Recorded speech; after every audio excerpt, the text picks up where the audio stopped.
Don't wait till the battle's over.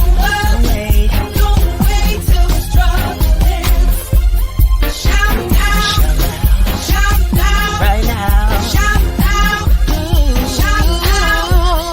Don't wait till you make it. Hey everyone, and welcome to the PHILLIP Show. I am so excited that you're here today. Now, we can't start without our coffee, so let's get this. Yeah, I'm recording this one in the middle of the afternoon, and I'm still drinking coffee, so I'm either going to be really hyped or super tired. I'm either going to go high or crash. I don't know, but we'll find out by the end of this. So I'm excited this month, and we've talked about this before. I'm excited this month because we're in June, and June is Pride Month.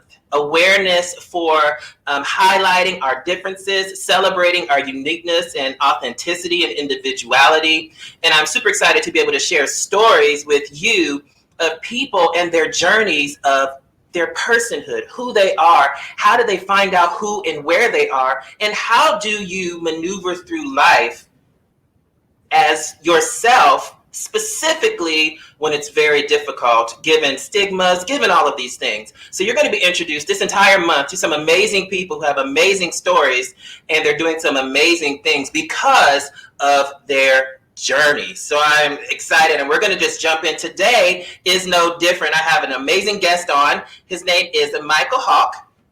And our guest today, who has faced his share of discrimination, such as being fired for being who he was, but has turned those tragedies into triumphs. He started college at 49. Listen to that, right? So it's never too late. I'm not going to take all his thunder, and he graduated and went on to earn his master's degree as a recovering alcoholic with 33 years under his belt. Big ups. He is now a licensed Chemical Dependency Counselor, level 3, and the director of a treatment center. So help me welcome Mr. Amazing, Mr. Michael Hawk. Michael, hi. Great to be here.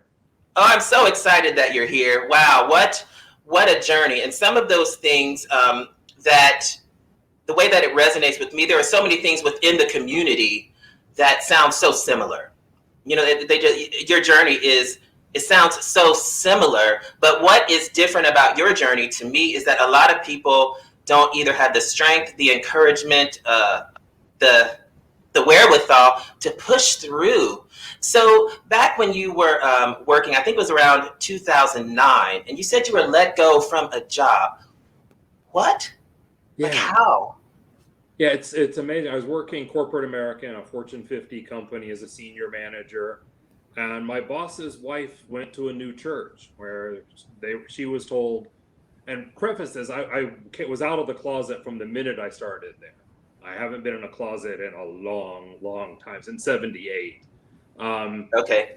So my boss's wife went to a new church, and they told her, you really shouldn't work with homosexuals. Get them out of your life. And he came in and fired 4 of us the next week. And we weren't in a city with civil rights protections, so it was perfectly legal. The nice thing is I was successful. I had great evaluations, so they couldn't make a case for firing me for cause. So I got enough unemployment to go and get an associate's degree. Wow. That led to a bachelor's degree and led to a master's degree.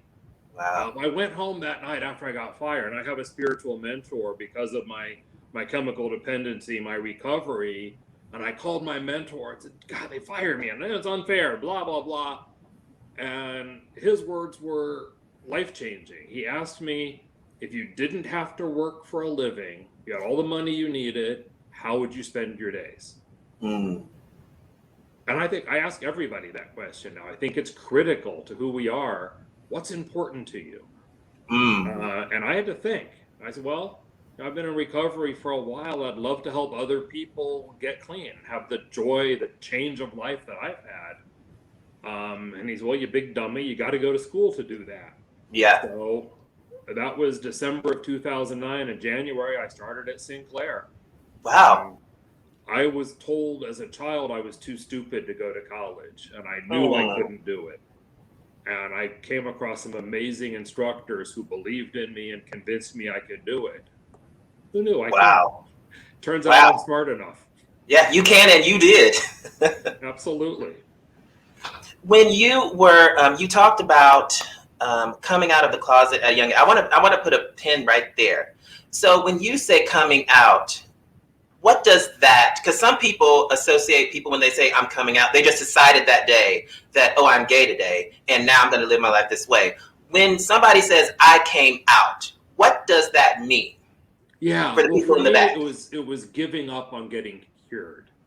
I was part of a pretty conservative church. My family left the Baptist church when they got so liberal. They tried to heal me on the altar. They saw homosexuality as demon possession. So basically, I went through 3 exorcisms trying to cast the demons out. It doesn't work. Right. Okay. And I finally, it was so emotional, to be told that my God doesn't love me the way he created me. I was suicidal, I was depressed, I was miserable. And I finally said, I'm done. I'm gay, and this is who I am. And I'm going to stop putting up with this abuse. Right. I had a powerful, loving mother who is still powerful and loving. Her 85-year-old Appalachian heart Oh. who helped me through that. Yeah. You don't think the Appalachian mama is the one who's going to be your savior, but she was. Yeah. She loves me unconditionally and still does. So I got tired of being abused and said no. So basically, when you're saying I came out, it's not like I just discovered this is how I feel today. It's like, this is my announcement that I'm going to live as the person that I always knew that I was, but now I'm telling you that's who I am, and now you know it too. Right. And I got to say, my closet has had for years had a revolving door. Listen. I'm out, I'm gay, I'm bi, I'm pan, Yeah. It's not as easy as flipping a switch and like, here we are. Yeah. It's taken me a while to get comfortable in my own skin. How much? It's a long time to do it now. Yeah. How much of that discomfort do you think comes from such a heavy religious background? Oh, I think that's a huge part of it. Mm-hmm. I look today, I think it's, I don't want to say easier, but maybe a little better for young people today, that there are some role models, for good or bad. There are some role models on TV and social media and places. They've got you to look at. There are all sorts of cool people that young people can see. In 1978, there was nobody I could think of. Mm-hmm. There was the guy who cross-dressed on MASH, who was obviously heterosexual. There weren't a lot of gay role models in entertainment or sports or anywhere. And the other people who had come out were ostracized and victimized. Yeah. And obviously that hasn't ended. Hopefully it's getting a little better. Yeah, it's getting a little bit better. People are having a little bit more courage. I think today the visibility is different. I don't think statistics are different. I think people are more comfortable to say, yes, and this is who I am. Even like you talked about MASH, you can play the part, but you can't be the part. Oh, right, exactly. You can play gay on TV, but you're not allowed to be gay in real life. Yeah, that's very true. which is very different, and I think it's a bit of a life straitjacket. Now, when you were talking about the religiosity, if you will, of the church, I know that with your background going into being a counselor and now a director, addiction has played a huge role in your life. From coming out and your background, how much, and of course, the culture, if you will, how much has, I probably won't say religion, but how much has the culture really influenced the increased amount of partying and alcohol, and then all of a sudden becoming addicted? Yeah, I started drinking. Alcohol was my first drug of choice. Okay. I started drinking on a daily basis at 9 years old. I'd smuggle vodka into my grade school lunchroom and make screwdrivers. And my mom was the lunch lady, which is kind of cool. She was happy with me getting extra orange juice. To this day, doesn't know that's what I was doing with it. Oh my gosh. Hey, Mom.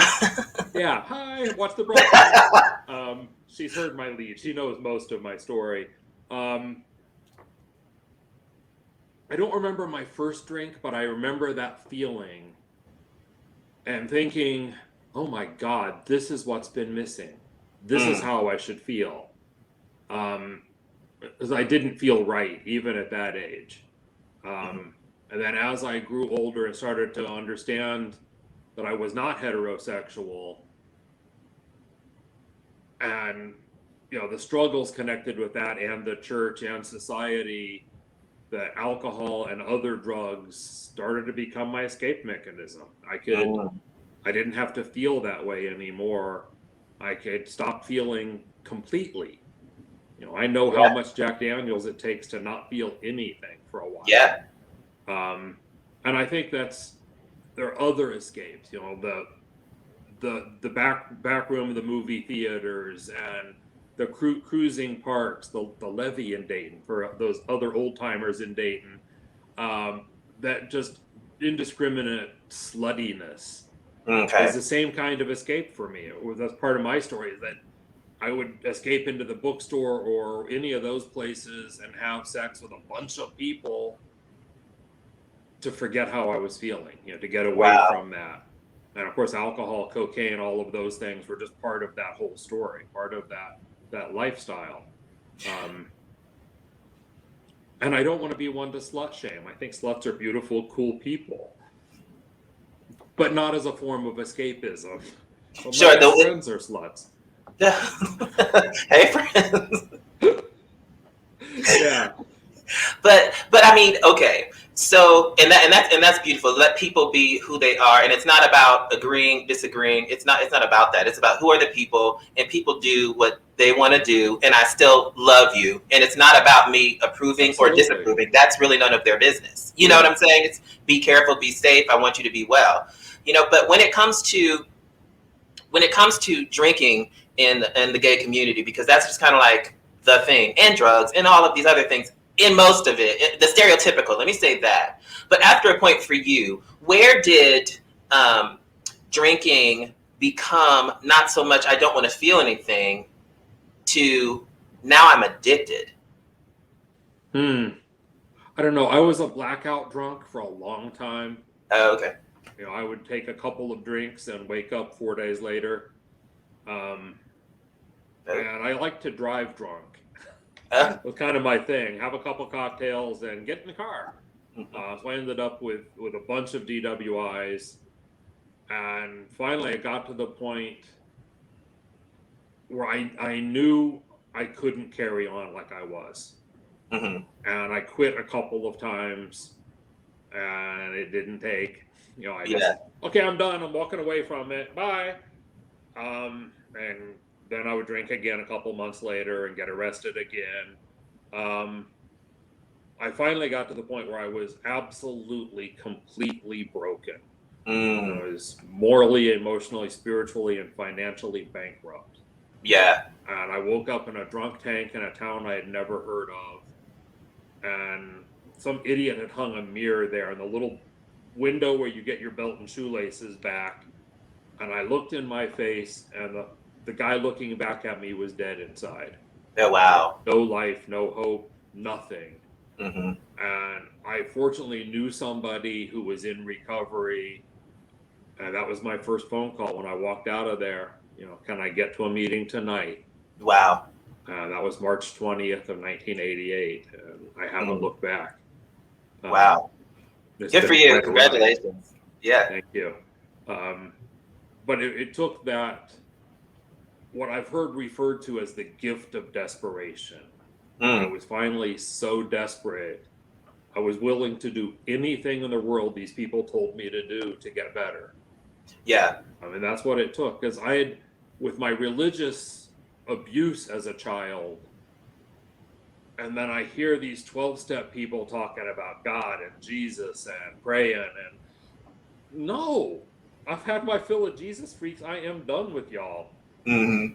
But I got so broken. I said, okay, if it's got to be Jesus, it's got to be Jesus. And well, let's do this thing. And it turns out it doesn't have to be Jesus. There are lots of folks, even in 12-step recovery, there are lots of secular people doing this thing and getting miraculous lives from it. Yeah. I was real lucky to find some of those folks and stick with them. Yeah. It really is. It's really about, that moment. And for some people, the moment comes, it takes a long time for that moment to come. Sometimes the moment comes over and over and you really haven't had that moment. But that moment that you make that life choice. Mm-hmm. Sometimes you make a choice like today and we're like, I'll go back to it later. But that moment that you come to the realization, like, I am not doing this ever again. And Right. the why is because, I tell people this all the time. The why is because I know what that movie looks like. Right. And I don't like it. Mm-hmm. And the ending never changes. The characters never change. I never change. And I've seen the end of this. Right. And I know what it is. It's like, okay, so I don't want to do that because I don't want to be there. And it's like, I decide, like, I'm making a decision today. I am not doing that. And sometimes that road is hard. You have so much under your belt. And now being, a director of a treatment center, giving back so much is so profound. Yeah, if they had asked me on March 20th of '88, write up what you want, your perfect life, I would have had better cars and a bigger house and some really cool vacations that I don't have. Yeah. But I wouldn't have a life anything as great as I have today.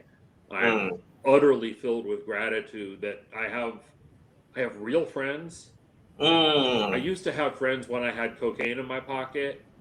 Mm-hmm. And now I got nothing in my pocket, and I've got people who love me and trust me and respect me.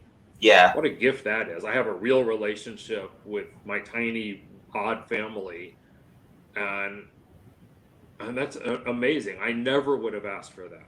Yeah. I was looking at all the material possessions, and I'm not homeless now. I'm paying my bills, but that's the stuff I thought was important back then. It's prosperity gospel or something. I'm going to turn my life around and get a Mercedes. Yeah. Oh no, I drive a Chevy truck now. It's a little different. Well, there's a huge, and I love that you said that, because there's a difference between living a life of purpose versus living a life of things. Right. Absolutely. Yeah, because you find fulfillment and purpose and wake up and know that today mattered, Mm-hmm. Or you can have all of these things. It's like, yeah, I got all these things, but for what? So purpose over things is always like the winner. Yeah. Waking up in the morning and not hating life. That is a huge, that's a huge step. Specifically in the LGBTQ plus community. There are so many things that are barriers to, I guess, say, happiness or to loving life. Number one would just be the realization that people treat you differently. Mm-hmm. Or that you are different. And then number two, understanding how that changes how you interact with people and what decisions that you make to escape. And it could be, addiction. Because a lot of times in the community, there are a lot of addicts. There just are. Right. Why do you think that's so prevalent? The research shows that, and I haven't seen a lot of research on bisexual and transgender people, but I've seen a lot of research on men who sleep with men and on lesbians, and we are much more likely to abuse chemicals, especially alcohol, cocaine, marijuana. There's just a much higher incidence, and I don't think my story is unique. I think a lot of us are doing it. We face discrimination and being stigmatized, and we're using the chemicals as an escape. Mm-hmm. And for a long time, the only place we met each other was in bars. Yeah. If you want a sex life, you want a romance life, you go to the damn bars. Yeah. And I think hopefully that's getting better. We've got more places to meet. Although I'm still single, for the people who are watching. He's like, plug. Gotta put a plug in there. If you would like to date. Yeah. Yeah, you know more about me now than you get on my Tinder profile. That's so funny. I was working in a residential treatment center, program manager, and I saw people coming to us. I run a methadone clinic now for hardcore opiate addicts. Mm-hmm. And I saw people who had been in those places and a beautiful trans woman who was being misgendered and called by her dead name in a methadone clinic. Mm. And it hurt. Mhm. We're going through enough. You get to that point where you reach out for help, you should be treated right. Yeah. And I said, my clinic will treat people with absolute respect, Yeah. regardless of your gender identity, orientation, whatever. And we're doing it. We've Good been for open you. almost 2 years to clients. Wow. Out of 200 clinics in our company, we were number 4 in customer satisfaction in our first year. Wow. And I'm so proud of that. Yeah. That people coming in off the streets and have been abused by their family, by the police, by their neighbors, by other treatment providers, and they walk in and find a place where they're welcome, find a place where I'm a Rogerian therapy. I believe in Carl Rogers' thought of unconditional positive regard. No matter how That's you're good. presenting, you're worthy of that. Yeah. We're going to treat you with absolute respect. And I think it shows. My entire staff are just incredible. Yeah. I'm so proud of them. When I'm not watching, they're doing the right thing, and our people are treated really well. And That's that integrity feels right there. Yeah. That's integrity, doing the right thing when nobody's watching. Mhm. That's awesome. That's awesome.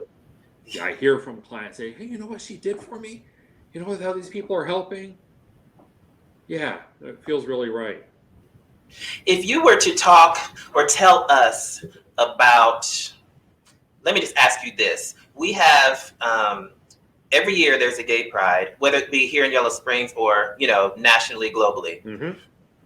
What would you say is the reason that we need to continue to celebrate gay pride? To those people who may say, well, I don't understand why you have to celebrate straight people don't have Pride Day. Why is it important for the LGBTQ plus community to continue to celebrate Pride? Yeah. I used to be on the Pride Planning Committee in Dayton. I chaired the Pride Dinner for a few years. I was on a national committee for Pride. And I stepped aside. People thought I was disillusioned with Pride because of that. I'm an old dude. We needed to make way for young folks to run things. Mm-hmm. And if us old folks don't step out of the way, there's no place for them to come into. Sure. So I love how much Pride has grown in Dayton and Yellow Springs and Springfield and all over. We need to be visible to the broad public, but we got to be visible to each other. Sure. That's good. I drove my truck in the Yellow Springs Reverse Pride Parade last year, and it was so awesome to see all of the young people up in the bed of trucks dancing and loving on each other. Yeah. It was healing. And I think we feel so alone even today. It's healing to see a crowd of us. Yeah. Look at all the happy queers. And when it feels alone, when we get fired from a job, or when our families step aside from us, or whatever negative things happen in our lives, it's important to know that we have a community. We can lean into a community who get it, people who understand. Yeah. Some of us lose our families forever, but we can choose a family. I got a bunch of lesbian sisters and gay brothers and trans people who I love, that I'm not blood relatives with, but yeah, they're family. Yeah. And I think we've got to keep that up. And we have to keep the pressure politically. Sure. As our nation gets more and more and more conservative, we have to keep the pressure on, city, state, federal. We have to keep putting pressure on. We're what little rights we have gained, we're in danger of losing. And I think Pride is a demonstration. We're here still. We're not going anywhere. Yeah. No, not going back in that revolving closet. hell no. I'm done with that. Those hinges are broken. Mhm. Yeah, no, I totally, that totally resonates with, me. My closet door is just, I mean, it might as well just fall off. You know, we can't swing it anymore. Right, we're done. Yeah. Yeah, it's just What done. are we After a doing while, now? it's just like, you know, that's just what it is. So before we go, I know you said you run a methadone clinic, and I'm gonna, for everybody that's out there, I'm gonna give you the information. If you or someone you know struggles with a life controlling issue and you need some help locally, I'll put some resources up so you can get the help that you or a loved one or a friend may need to get out of the bonds of addiction. So tell us real briefly how we can find your location. Yeah, I run the MedMart clinic. There's also a business called MedMart in Dayton, so I want to make sure we get the K. They're cool MedMart. people, I know them, but they do totally different work. And we treat opioid use disorder. You know, people are using, used to be heroin, now it's all fentanyl and carfentanil on the streets. We have a webpage, medmark.com. You know, click on locations, it'll get you right to Dayton. We're up on North Main Street. We don't treat other kinds of substance use there, but if people call us, everybody on my staff has a ton of resources. You call and you've got an issue with crystal meth or cocaine or alcohol, we can sure help point you to some good places. Okay. You know, I've worked in the field 10 years now, been clean in this town 33 years. I know everybody. Yeah. And I'm happy to steer people. If it's not me, let's get you to the right place. Yeah, and the good thing about that, and I think you'll testify to this too, for those people who are listening, the good thing about his services and the people that he would funnel you to, it's safe for LGBTQ plus people, but it's not solely for them. Right. So this is a place that is committed. These are places that will be committed to the welfare of you becoming free from these addictions and helping you along the way, no matter your lifestyle, no matter who you are, with integrity and honesty and trust and compassion all along the way. And there are also queer identified 12-step meetings in Dayton. Good. If folks give me a call, I can steer them to those, or you can go to the AA app on your phone or call the AA office. They can guide you to those meetings. They're really broadly friendly, you know. Wow. All of the queer community, the whole alphabet soup we are, and allies especially. The meetings are very friendly, very open, both Zoom and in person now. Perfect. Well, I am so glad that you took the time to share your story, the entire journey of it all, share, you know, what you're doing and how you are giving back and using your journey and your testimony, if you will, to pull people with you, you know, to give people hope and to speak into their life, to know that, you know, there is a way out if I'm struggling with something. There is somebody who understands if I'm struggling with something. There is a place that I can go, you know. And I think that one of the things that I got out of this is when you were talking about the young lady in your facility, or in another facility, excuse me, and they weren't treating her with dignity. And I think that one of the things that everybody wants to know is that, and this speaks to pride too and why it's important, is everybody needs to know that they matter. Absolutely. You know, even if you feel like you just, you know, the more alone you feel, the more isolated you feel, the more cast away you feel like you just don't matter. And it's so encouraging to see people like you and other people continuing to foster with open arms care and concern to let people know that, okay, we all struggle and we'll figure it out. But regardless of the struggle, regardless of what you're going through, you matter. Right. And I hope I never forget what it feels like to be desperate and think I'm alone. Yeah. And really there's no way out. And that leads to the rates of suicide in our community. Yeah. I don't want anybody to ever feel that broken and that alone by themselves again. Well, thank you. Well, Michael, thank you for coming and sharing that with us. Everybody, this has been such a great conversation. Just know that you matter wherever you are, whatever you're going through. If you're in the LGBTQ plus community, an ally, or you're just listening to this, you matter. And there are people that are concerned about you, people that are hopeful for you, and will walk along the journey with you. All of the contact information that Mike shared with us I'll share it with you as well. We're getting ready for Yellow Springs Pride, which is going to be here in Yellow Springs, Ohio on June the 26th.